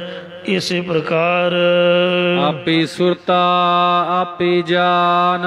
ਆਪ ਹੀ ਸੋ ਸ੍ਰੇਸ਼ਟ ਰਤਾ ਪ੍ਰੀਤੀ ਕਰਨ ਵਾਲਾ ਹੈ ਅਤੇ ਆਪ ਹੀ ਘਟ ਘਟ ਕੇ ਅੰਤਰ ਕੀ ਜਾਣਤ ਭਲੇ ਬੁਰੇ ਕੀ ਪੀਰ ਪਛਾਨਤ। ਸਭਨਾਂ ਦੇ ਹਿਰਦਿਆਂ ਦੇ ਅੰਦਰ ਦੀ ਚਾਨਣ ਵਾਲਾ ਅੰਤਰਜਾਮੀ ਪਾਤਸ਼ਾਹ ਹੈ। ਆਪੇ ਕਰ ਕਰ ਵੇਖੈ ਤਾਣ। ਆਪ ਹੀ ਉਤਪਤੀ ਕਰਕੇ ਤੇ ਫਿਰ ਪਾਲਣਾ ਕਰਕੇ ਆਪਣੇ ਤਾਣ ਬਲ ਨਾਲ ਵੇਖ ਰਿਹਾ ਹੈ। ਇਸੇ ਪ੍ਰਕਾਰ ਆਪੇ ਕਰ ਕਰ ਵੇਖੈ ਤਾਣ। ਆਪ ਹੀ ਸਰਵਣ ਕਰਕੇ ਫਿਰ ਮੰਨਣ ਕਰਕੇ ਤੇ ਨਿਧਿਆਸਨ ਕਰਕੇ ਵਿਵੇਕ ਰੂਪ ਬਲ ਨਾਲ ਆਪਣੇ ਸਰੂਪ ਨੂੰ ਸਾਖਿਆਤ ਕਰਕੇ ਵੇਖਦਾ ਹੈ। ਤੂੰ ਦਾਤਾ ਨਾਮ ਪਰਵਾਣ। ਇਹ ਪਰਮੇਸ਼ਰ ਤੂੰ ਸਭ ਜੀਵਾਂ ਨੂੰ ਦਾਤਾ ਦੇਣ ਵਾਲਾ ਹੈ। ਤੇਰਾ ਨਾਮ ਹੀ ਪ੍ਰਮਾਣਿਕ ਹੈ, ਪ੍ਰਮਾਨ ਰੂਪ ਪ੍ਰਮਾਨਿਕ ਕਰਨ ਵਾਲਾ ਹੈ। ਐਸਾ ਨਾਮ ਨਿਰੰਜਨ ਦੇਉ। ਗੱਜ ਕੇ ਆਖੋ ਸਤਨਾਮ ਸ੍ਰੀ ਵਾਹਿਗੁਰੂ। ਹੇ ਮਹਾਰਾਜ ਤੇਰਾ ਅਜਿਹਾ ਪਵਿੱਤਰ ਵਾਹਿਗੁਰੂ ਨਾਮ ਹੈ ਜੋ ਤੇਰੇ ਸ਼ੁੱਧ ਸਰੂਪ ਤੇ ਤੇਰੇ ਪ੍ਰਕਾਸ਼ ਸਰੂਪ ਦੀ ਪ੍ਰਾਪਤੀ ਕਰਾਉਣ ਵਾਲਾ ਹੈ। ਇਸੇ ਪ੍ਰਕਾਰ ਐਸਾ ਨਾਮ ਨਿਰੰਜਨ ਦੇਉ। ਇਹ ਮਾਇਆ ਕਾਲਖ ਤੋਂ ਰਹਿਤ ਸ਼ੁੱਧ ਸਰੂਪ ਤੇ ਪ੍ਰਕਾਸ਼ ਰੂਪ ਪ੍ਰਮਾਤਮਾ ਆਪਣਾ ਐਸਾ ਪ੍ਰਮਾਨੀ ਕਰਨ ਵਾਲਾ ਨਾਮ ਸਾਨੂੰ ਦੇ। ਔ ਜਾਚਕ ਤੂੰ ਅਲਖ ਆਪੇਉ। ਮੈਂ ਤੇਰੇ ਦਰ ਦਾ ਮੰਗਤਾ ਤੇ ਤੂੰ ਲਖਣ ਤੋਂ ਰਹਿਤ ਤੇ ਭੇਦ ਰਹਿਤ ਹੈ। ਭਾਵ ਅਸ਼ੁੱਧ ਮਨ ਕਰਕੇ ਲਖਣ ਤੋਂ ਰਹਿਤ ਤੇ ਗੁਰਾਂ ਤੋਂ ਬਿਨਾ ਭੇਦ ਰਹਿਤ ਹੈ। ਵਿਸ਼ਰਾਮ ਦੇ ਕਰ ਫੁਰਮਾਨ ਕਰਦੇ ਨੇ। ਮਾਇਆ ਮੋਹ ਧਰ ਕਟੀ ਨਾਰੇ। ਤੇਰੀ ਮਾਇਆ ਦਾ ਮੋਹ ਇੱਕ ਧਰ ਕੱਟੀ ਦਾ ਮਤਲਬ ਹੈ ਜਿਹਦੀ ਕੋਈ ਧਰ ਨਾ ਕੋਈ ਆਸਰਾ ਨਾ ਹੋਵੇ। ਆਪਦੇ ਪਤੀ ਰੂਪ ਆਸਰੇ ਨਾਲੋਂ ਪੇਕਿਆਂ ਵੱਲੋਂ ਤਾਂ ਉਦਣ ਹੀ ਕੱਟੀ ਗਈ ਜਿੱਦਣ ਵਿਆਹੀ ਗਈ ਤੇ ਸਹੁਰਿਆਂ ਵੱਲੋਂ ਛੁੱਟੜ ਹੋ ਗਈ ਔਗਣਾ ਕਰਕੇ। ਸੋ ਜਿਹਦੀ ਕੋਈ ਧਰ ਨਹੀਂ, ਨਾ ਪੇਕੇ ਨਾ ਸਹੁਰੇ, ਕੋਈ ਖਸਮ ਕੋਈ ਮਾਲਕ ਨੇ ਉਹਨੂੰ ਧਰ ਕੱਟੀ ਵੇ ਵਿਚਾਰ ਨੇ ਇਸਤਰੀ ਕਹਿੰਦੇ ਨੇ। ਇਹ ਜਿਹੜੀ ਮਾਇਆ ਹੈ ਤੇਰੀ ਮਾਇਆ ਦਾ ਮੋਹ ਹੈ। ਇਹਦੇ ਨਾਲ ਮੋਹ ਲਾਉਣਾ ਪਤੀ ਵੱਲੋਂ ਧਰ ਕੱਟੀ ਤਰਕਾਰੀ ਹੋਈ ਵੇ ਵਿਚਾਰ ਨੇ ਇਸਤਰੀ ਨਾਲ ਮੋਹ ਲਾਉਣ ਦੇ ਬਰਾਬਰ ਹੈ। ਜੋ ਸੰਸਾਰ ਵਿੱਚ ਕਲੰਕਿਤ ਹੀ ਕਰਨ ਵਾਲੀ ਹੈ। ਢੀ ਕਾਮਣ ਕਾਮਣਿਆਰ, ਇਹ ਮਾਇਆ ਰੂਪੀ ਇਸਤਰੀ ਐਸੀ ਭੂੰਡੀ ਹੈ, ਭੈੜੀ ਹੈ, ਜੋ ਰਾਜਸੀ ਤਾਮਸੀ ਸ਼ਾਂਤਕੀ ਸੁਭਾਅ ਰੂਪ ਟੂਣਾ ਕਰਨ ਵਾਲੀ ਹੈ। ਭਾਵ ਛਲ ਫਰੇਬ ਕਰਕੇ ਸਭ ਜੀਵਾਂ ਜਪੀ ਤਪੀਆਂ ਨੂੰ ਵੀ ਵਸ ਕਰ ਲੈਂਦੀ ਹੈ। ਰਾਜ ਰੂਪ ਝੂਠਾ ਦਿਨ ਚਾਰ, ਰਾਜ ਭਾਗ ਸੁੰਦਰ ਸਰੂਪ ਸਭ ਝੂਠਾ ਹੀ ਹੈ। ਇਹ ਸਭ ਕੁਝ 4 ਕੁ ਦਿਨ ਦਾ ਹੀ ਤਮਾਸ਼ਾ। ਇੱਕ ਜੰਮਣ ਦਾ ਦਿਨ ਹੋ ਗਿਆ, ਦੂਜਾ ਹੋ ਗਿਆ ਮਰਨ ਦਾ ਦਿਨ, ਇੱਕ ਅੱਜ ਦਾ ਦਿਨ ਚਲਾ ਗਿਆ, ਤੇ ਬਾਕੀ ਹਫਤੇ ਦੇ ਕਿੰਨੇ ਰਹਿ ਗਏ? 4 ਹੀ ਰਹਿ ਗਏ। ਜੇਕਰ ਸੋ ਗੁਰੂ ਮਹਾਰਾਜ ਦੀ ਕਿਰਪਾ ਹੋਵੇ, ਨਾਮ ਮਿਲੈ ਚਾਨਣ ਅੰਧਿਆਰ, ਤਾਂ ਤੇਰਾ ਵਾਹਿਗੁਰੂ ਨਾਮ ਮਿਲ ਜਾਏ ਤਾਂ ਗਿਆਨ ਦੇ ਹਨੇਰੇ ਵਿੱਚ ਬ੍ਰਹਮ ਗਿਆਨ ਦਾ ਪ੍ਰਕਾਸ਼ ਹੋ ਜਾਂਦਾ ਹੈ। 4 ਦਿਨ ਆਪਣੀ ਨੌਬਤ ਚਲੇ ਬਜਾਏ, ਇਤਨ ਕੋ ਖਟੀਆ ਗਠੀਆ ਮਟੀਆ ਸੰਗ ਨਾ ਕਸ਼ ਲੈ ਜਾਏ। ਚਛੁਡੀ ਸਹਸਾ ਨਹੀਂ ਕੋਈ, ਇਹ ਮਾਇਆ ਅਸਾਂ ਨੇ ਚੱਖ ਕੇ ਮਤਲਬ ਅਜ਼ਮਾ ਕੇ ਪਰਤਿਆ ਕੇ ਛੱਡ ਦਿੱਤੀ ਹੈ, ਵੇਖ ਕੇ ਛੱਡੀ ਹੋਈ ਹੈ ਕਿ ਇਹ ਦੁਖਦਾਇਕ ਰੂਪ ਹੈ, ਇਹਦੇ ਵਿੱਚ ਕੋਈ ਵੀ ਸੰਸਾ ਨਹੀਂ ਹੈ। ਬਾਪ ਦਿਸੈ ਵੀ ਜਾਤ ਨਾ ਹੋਈ, ਮਤਲਬ ਮਾਇਆ ਵੇਖ ਕੇ ਹੀ ਆਪਾਂ ਗੁਰਦੁਆਰੇ ਬੈਠੇ ਆ, ਉਂਝ ਨਹੀਂ ਬੈਠੇ। ਤੇ ਜਿਹਨੇ ਨਹੀਂ ਵੇਖੀ ਉਹਦੇ ਮਨ 'ਚ ਹੁੰਦਾ ਵੀ ਆਹ ਕਰੀਏ ਉਹ ਕਰੀਏ, ਇੰਝ ਕਮਾਈਏ ਉਂਝ ਕਮਾਈਏ। ਤੇ ਸਭ ਕੁਝ ਵੇਖ ਚਾਹ ਕੇ ਨਿਰਖ ਪਰਖ ਕੇ ਹੀ ਆਏ ਹੋਏ ਆ ਵੀ ਦੁਨੀਆ 'ਚ ਕੱਖ ਨਹੀਂ ਹੈ ਬਿਨਾਂ ਬਾਣੀ ਤੋਂ, ਬਿਨਾਂ ਵਾਹਿਗੁਰੂ ਜੀ ਦੇ ਨਾਮ ਤੋਂ। ਤੋ ਜਿਹੜਾ ਬੰਦਾ ਚੱਕ ਚੁੱਕ ਕੇ ਆਇਆ ਹੋਵੇ ਉਹਦੇ ਮਨ 'ਚ ਫਿਰ ਲਾਲਚ ਨਹੀਂ ਹੁੰਦਾ। ਜਿਹਨੇ ਕਦੀ ਪੀਤੀ ਨਹੀਂ ਤੇ ਜਾਂ ਕੋਈ ਖਾਧਾ ਨਹੀਂ ਹੈ, ਉਹ ਫਿਰ ਔਗਣ ਕਰਦਾ ਹੈ ਵੀ ਸਵਾਦ ਵੇਖੀਏ ਖਾਣ ਪੀਣ ਦਾ ਕੈਸਾ ਹੈ। ਜਿਨ੍ਹਾਂ ਸਭ ਕੁਝ ਚੱਖਿਆ ਹੋਇਆ ਉਹਨਾਂ ਨੂੰ ਪਤਾ ਹੀ ਆ ਵੀ ਬਰਬਾਦੀ ਹੈ, ਫੇਫੜੇ ਗਲ ਜਾਂਦੇ ਨੇ, ਟੀਵੀ ਹੋ ਜਾਂਦੀ ਹੈ, ਕੀ ਫਾਇਦਾ ਇਹਨਾਂ ਚੀਜ਼ਾਂ 'ਚ, ਨਸ਼ਿਆਂ ਵਿਸ਼ਿਆਂ ਦੇ ਵਿੱਚ। ਸਭ ਕੁਝ ਵੇਖ ਕੇ ਨਿਰਖ ਭੋਗ ਕੇ ਤੇ ਫਿਰ ਹੀ ਆ ਕੇ ਗੁਰੂ ਘਰ ਦੇ ਵਿੱਚ ਮਹਾਰਾਜ ਦੀ ਸ਼ਰਨ ਲਈ ਹੈ, ਤਾਂ ਹੀ ਮਨ ਦੇ ਵਿੱਚ ਵੈਰਾਗ ਆਉਂਦਾ ਹੈ।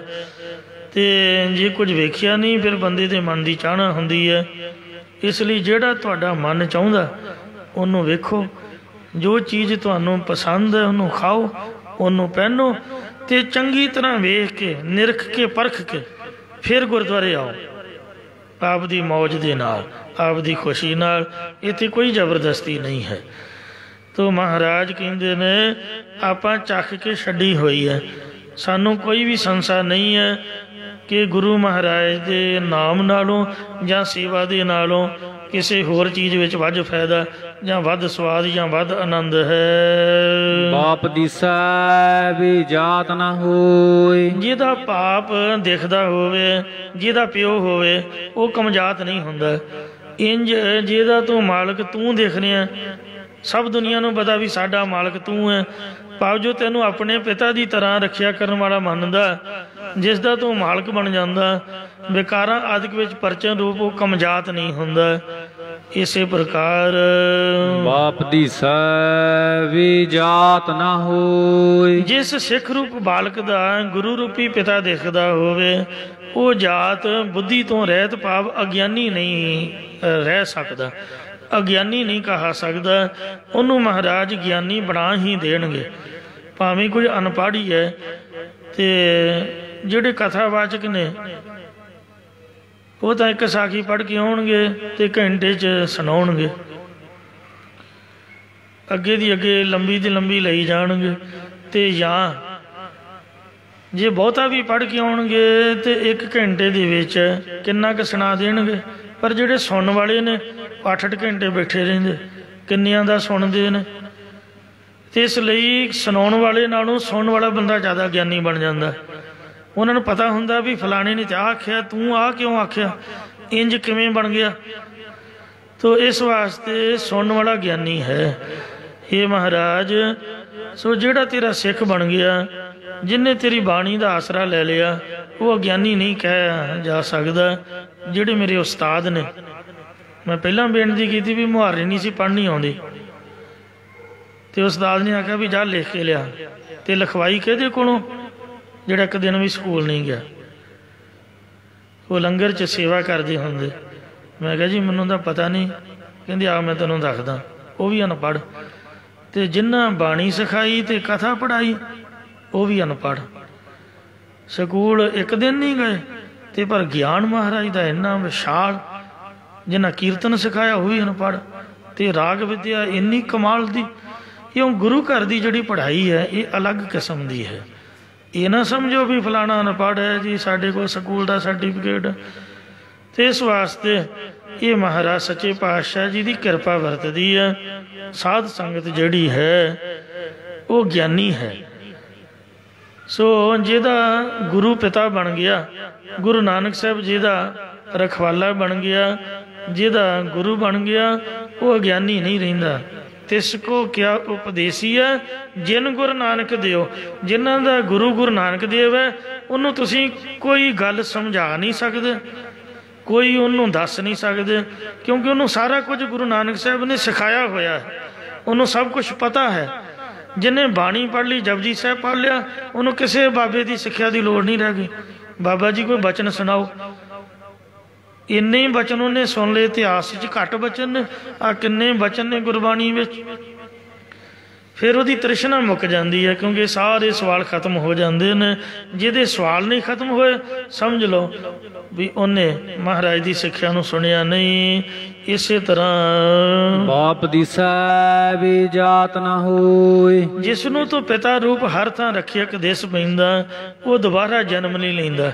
ਭਾਵ ਜੰਮਣ ਮਰਨ ਤੋਂ ਰਹਿਤ ਹੋ ਜਾਂਦਾ ਹੈ। ਏਕੀ ਕਉ ਨਾਹੀ ਭਾਉ ਕੋਈ। ਇੱਕ ਤੇਰੇ ਸਰੂਪ ਨੂੰ ਪਹਿਚਾਨਣ ਵਾਲੇ ਤਾਈਂ ਕੋਈ ਵੀ ਡਰ ਨਹੀਂ ਰਹਿੰਦਾ ਹੈ। ਕਰਤਾ ਕਰੀ ਕਰਾਵੈ ਸੋਈ। ਉਹ ਇੰਜ ਨਿਸ਼ਚਾ ਕਰਦਾ ਹੈ ਕਿ ਕਰਤਾ ਰਚਨ ਹਰ ਪਰਮਾਤਮਾ ਹੀ ਸਭ ਕੁਛ ਆਪ ਕਰਦਾ, ਤੇ ਉਹ ਆਪ ਹੀ ਬ੍ਰਹਮਾ ਆਦਿਕਾਂ ਨੂੰ ਪ੍ਰੇਰ ਕੇ ਕਰਾਉਂਦਾ। ਜਾਂ ਜੋ ਕਰਤਾ ਪੁਰਖ ਦੇ ਨਾਮ ਦਾ ਆਪ ਸਰਵਣ ਕਰਦਾ ਤੇ ਹੋਰਨਾਂ ਪਾਸੋਂ ਮੰਨਣ ਕਰਵਾਉਂਦਾ, ਉਹ ਉਸੇ ਦਾ ਹੀ ਰੂਪ ਹੋ ਜਾਂਦਾ ਹੈ। ਸ਼ਬਦ ਮੂਏ ਮਨ ਮਨ ਤੇ ਮਾਰਿਆ। ਜੇ ਤਾਂ ਮੰਮੇ ਦਲੈਂਕੜ ਹੁੰਦੇ ਫਿਰ ਆਪਾਂ ਮੂਏ ਬੋਲਣਾ ਸੀਗਾ। ਹੁਣ ਇਹ ਸਲਿਮ ਲਘੂ ਮਾਤਰਾ ਹੈ ਔਂਕੜ ਦੀ। ਇੱਕ ਔਂਕੜ, ਇੱਕ ਮੁਕਤਾ ਤੇ ਇੱਕ ਸਿਆਰੀ। ਇਹ ਸਲਿਮ ਬਿਲਕੁਲ ਆਪ ਨੂੰ ਹੀ ਪਤਾ ਲੱਗਣਾ ਚਾਹੀਦਾ। ਇਹ ਲਘੂ ਮਾਤਰਾ ਹੈ। ਸ਼ਬਦ ਮੋਏ ਮਨ ਮਨ ਤੇ ਮਾਰਿਆ। ਜੋ ਗੁਰਾਂ ਦੇ ਉਪਦੇਸ਼ ਦੀ ਕਮਾਈ ਕਰਕੇ ਜੀਵਤ ਭਾਵ ਵੱਲੋਂ ਮਰੇ ਨੇ, ਉਹਨਾਂ ਨੇ ਸ਼ੁੱਧ ਮਨ ਦੁਆਰਾ ਜਾਂ ਗੁਰਾਂ ਦੇ ਮੰਤਰ ਦੁਆਰਾ ਅਸ਼ੁੱਧ ਮਨ ਤਾਂ ਹੀ ਮਾਰ ਲਿਆ ਹੈ। ਆਕ ਰਹੇ ਮਨ ਸਾਚੈ ਧਾਰਿਆ। ਜਿਨ੍ਹਾਂ ਨੇ ਆਪਣੇ ਮਨ ਨੂੰ ਸੱਚੇ ਨਾਮ ਦਾ ਆਸਰਾ ਦਿੱਤਾ, ਭਾਵ ਜਿਨ੍ਹਾਂ ਨੇ ਹਿਰਦੇ 'ਚ ਨਾਮ ਧਾਰਨ ਕੀਤਾ, ਉਹਨਾਂ ਦੇ ਇੰਦਰੀ ਵਿਕਾਰਾਂ ਵੱਲੋਂ ਰੁਕੇ ਰਹਿੰਦੇ ਹਨ। ਇਹਨਾਂ ਨੂੰ ਰੋਕਣ ਦਾ ਹੋਰ ਕੋਈ ਤਰੀਕਾ ਨਹੀਂ। ਭਾਖੜਾ ਡੈਮ, ਉੱਥੇ ਜਿਹੜਾ ਬੰਨ੍ਹ ਹੈ ਉਹੀ ਪਾਣੀ ਨੂੰ ਰੋਕ ਸਕਦਾ ਹੈ। ਹੋਰ ਪਾਣੀ ਰੋਕਣਾ ਕੋਈ ਆਮ ਬੰਦੇ ਦੇ ਵੱਸ ਦੀ ਬਾਤ ਨਹੀਂ। ਇੰਨਾ ਜ਼ੋਰ ਹੁੰਦਾ ਪਾਣੀ ਵਿੱਚ। ਇਸ ਲਈ ਇਹ ਮਹਾਰਾਜ ਵਿਕਾਰਾਂ ਦਾ ਹੜ੍ਹ ਆਇਆ ਪਿਆ ਹੈ। ਪਰਮੇਸ਼ਰ ਦਿੱਤਾ ਬੰਨਾ, ਬੰਨੇ ਦਾ ਅਰਥ ਬੰਨ ਵੀ ਹੈ। ਇਹ ਬਾਣੀ ਦਾ ਬੰਨਾ ਦਿੱਤਾ ਹੈ। ਦੁੱਖ ਰੋਗ ਕਾ ਡੇਰਾ ਪੰਨਾ। ਇੰਦਰੀ ਵਿਕਾਰਾਂ ਵੱਲੋਂ ਰੁਕੇ ਰਹਿੰਦੇ ਨੇ। ਇੱਕ ਤਾਂ ਗਾਤਰੇ ਦਾ ਇਹ ਭੈ ਹੁੰਦਾ, ਇੱਕ ਸੰਗਤ ਦਾ ਭੈ ਹੁੰਦਾ। ਸੁਤੇ ਸਿੱਧ ਵੀ ਮਹਾਰਾਜ ਦੀ ਰੱਖਿਆ ਹੁੰਦੀ ਹੈ। ਅਵਰ ਨਾ ਸੁਝੈ ਗੁਰ ਕਉ ਵਾਰਿਆ। ਮੈਂ ਗੁਰੂ ਅਕਾਲ ਪੁਰਖ ਤੋਂ ਵਾਰ ਨਹੀਂ ਕੁਰਬਾਨ ਜਾਂਦਾ, ਕਿਉਂਕਿ ਉਸ ਵਰਗਾ ਹੋਰ ਕੋਈ ਬਖਸ਼ਣ ਵਾਲਾ ਮੈਨੂੰ ਸੁਝਦਾ ਨਹੀਂ, ਦਿਖਦਾ ਨਹੀਂ ਹੈ। ਨਾਨਕ ਨਾਮ ਰਤੇ ਨਿਸਤਾਰਿਆ। ਸਤਿਗੁਰੂ ਮਹਾਰਾਜ ਸਾਹਿਬ ਕਥਨ ਕਰਦੇ ਕਿ ਜੋ ਨਾਮੀ ਪ੍ਰਭੂ ਦੇ ਨਾਮ 'ਚ ਰੰਗੇ ਗਏ ਨੇ, ਉਹਨਾਂ ਨੂੰ ਪਰਮੇਸ਼ਰ ਨੇ ਇਸ ਪ੍ਰਪੰਚ ਤੋਂ ਤਾਰਨਾ ਕੀਤਾ, ਜਾਂ ਨਿਸ ਰਾਤ ਭਾਵ ਅਵਿਦਿਆ ਰੂਪ ਰਾਤ ਵਾਲੇ ਪ੍ਰਪੰਚ ਤੋਂ ਤਾਰਨਾ ਕੀਤਾ ਹੈ। ਇੱਥੇ ਸਮਾਪਤੀ ਹੈ ਜੀ। ਭੁੱਲ ਚੁੱਕ ਮਾਫ ਕਰੋ, ਅੱਗੇ ਤੋਂ ਸਮਤ ਬਖਸ਼ੋ। ਸ਼ਬਦ ਮੂਏ ਮਨ ਮਨ ਤੇ ਮਾਰਿਆ। ਠਾਕ ਰਹੀ ਮਨ ਸਾਚੈ ਧਾਰਿਆ। ਅਵਰ ਨਾ ਸੂਝੈ ਗੁਰ ਕੋ ਵਾਰਿਆ। ਨਾਨਕ ਨਾਮ ਰਤੇ ਨਿਸਤਾਰਿਆ। ਵਾਹਿਗੁਰੂ ਜੀ ਕਾ ਖਾਲਸਾ, ਵਾਹਿਗੁਰੂ ਜੀ ਕੀ ਫਤਿਹ।